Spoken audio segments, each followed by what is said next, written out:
Hi, guys. Welcome to God's Words to Ponder. I haven't done it for a while and I want to get back on track.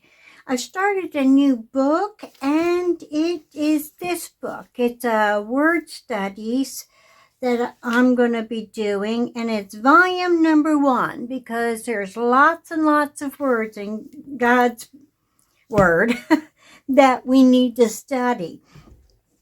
So, I'm glad that we get to spend this time together. And let's start with our word for this time. And this time, I'm going to do a word. It's a little phrase that it's going to go along with the Bible study that I'm going to do later on in this week. And it's called Wiles of the Devil. So on these 2 pages, I did the study. I'm going to stand up for a second. Make sure you're in frame. Yes, you are. So the study that I did is from the book of Joshua. And I found that I wanted to do a study of the wiles of the devil because it pertains to the lesson. And the wiles of the devil's only in the Bible 2 times. Well, it's actually the wiles. And the 2 times I found I wanted to point out because I thought it was an important thing. And it's the definition says it refers to the clever deception and cunning schemes or tricks used by Satan to manipulate, tempt, or lead individuals away from God. We don't want that. Derived from the Greek word methodia, I think that's how you say it.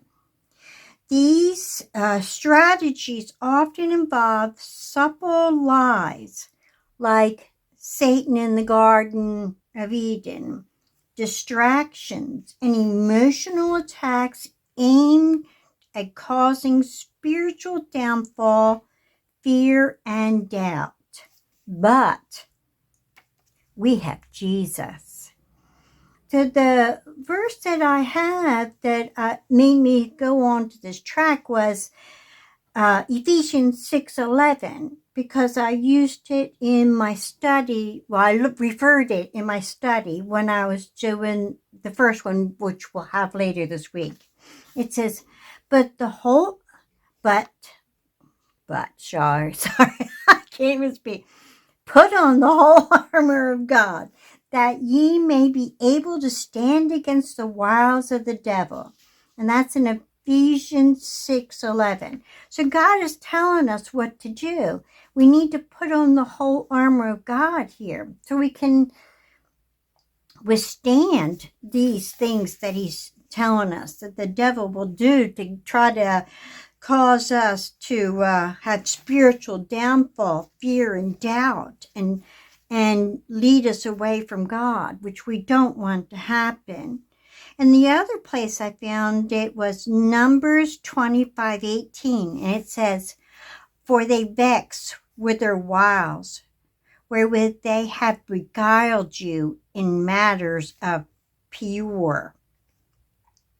And in the matters of Cosby, Cosby, the daughter of a prince of Midian, their sister, which was slain in the day of the plague for Peor's sake. So there's the 2 places in the whole Bible it's used the word wiles. And in both places, it does not sound like it's a thing we want to be anywhere near. So we need to put on the whole armor of God. So that's all I have this week. Thank you so much for spending this time with me. And I pray the Lord will be with you until the next time. Make today great, everyone. And thank you for joining me. And I'll see you in the next one. Thanks, guys. Bye-bye.